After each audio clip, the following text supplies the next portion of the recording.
I am back. I live in East Vancouver, and I've mentioned it a few times.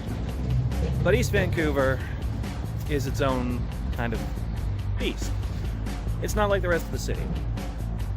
You've got tremendous wealth, you've got luxury cars on the sides of the street, you've got people that use this area as just an area to commute, and you've got mental illness, addiction, and homelessness, poverty wrapped up all in this area. You've got industry next to residential. You've got old history in Chinatown next to gentrified buildings which are popping up. And to be honest, my building's one of those.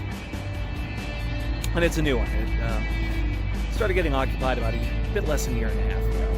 And it's a gaudy building. And I only rent there, I don't know. I haven't owned anything since I lived up in the mountains.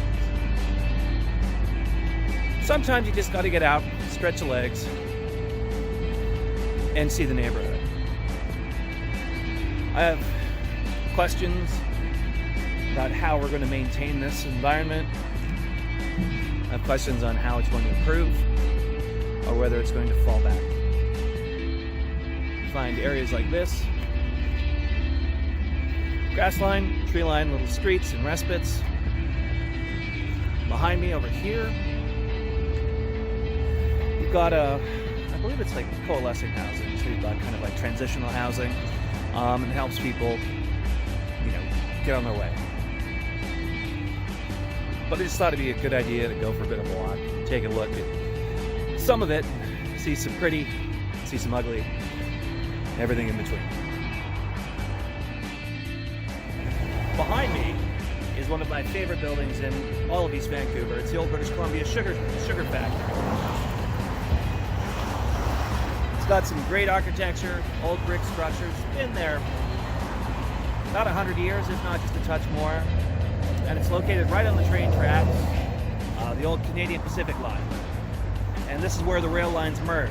I live next to the CN rail tracks, so there's always some noise and there's always some activity. Even in the dead of night, you get woken up by trains at 4 o'clock in the morning that sound like they're colliding and exploding like bats out of hell.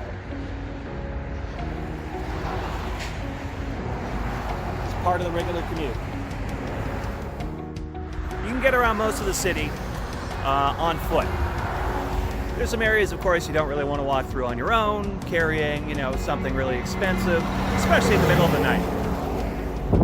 And I live, about 8 blocks away from there, and they're not big blocks. But, again, this is where I've chosen to live, and I'm happy to live here.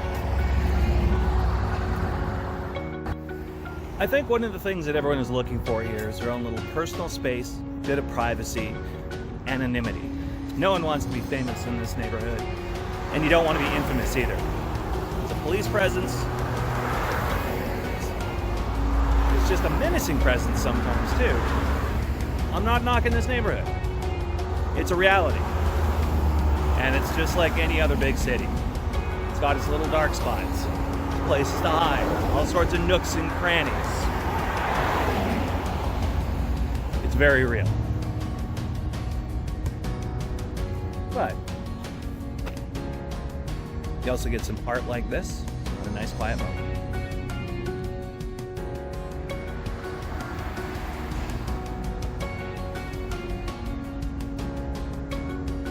Street art here is pretty good.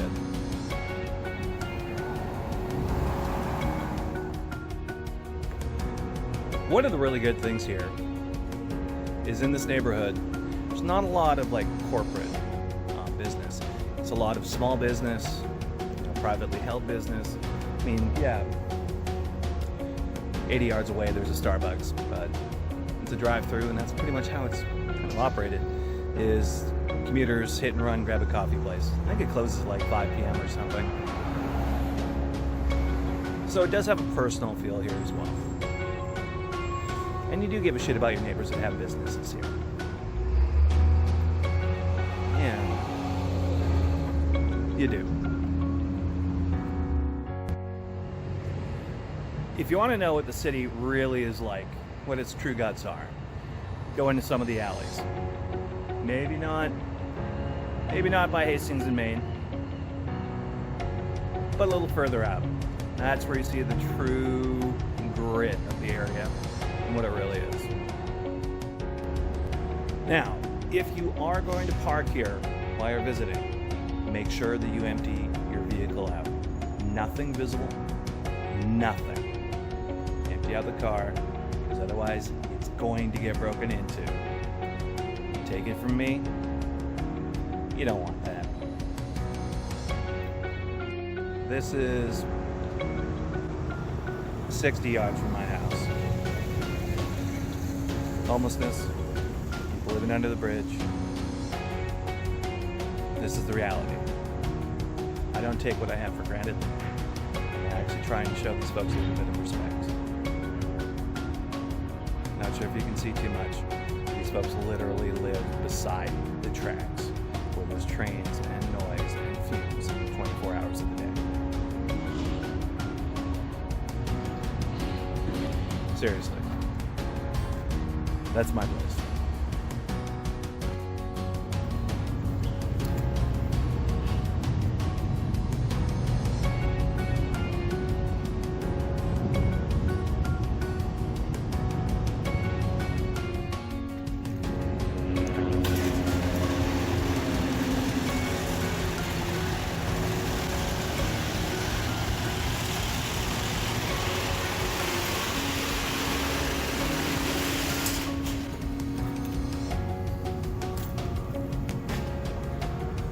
Security is everywhere. You don't leave anything unattended. And you wait. You wait for everything to close. This is our reality.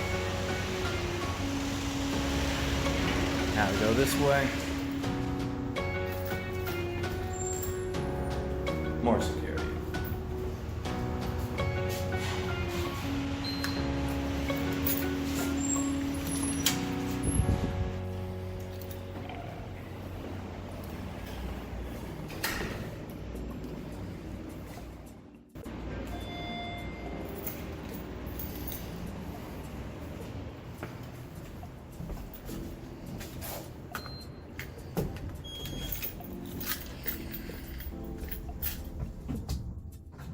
No matter what, no matter how many times they try to put security in here, we've had our mailboxes broken into twice.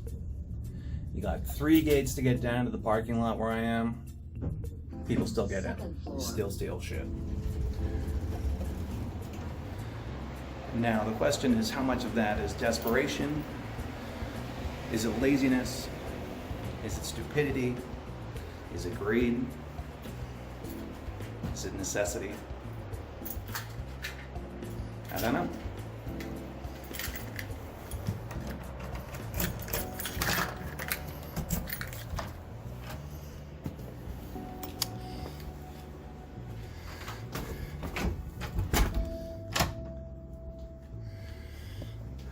Back inside.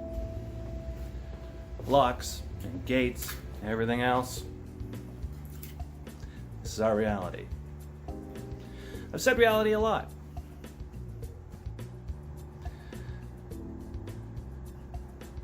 But that's what it is.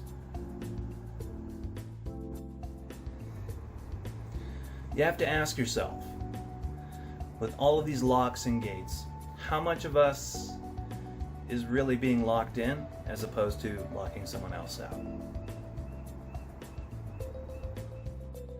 I don't need reminding of how fortunate I am. I see it every day. From my home, from my window, from my balcony. On my way to work, on my way to the city, on my way to have fun. Every damn day. Yeah, I won't forget it.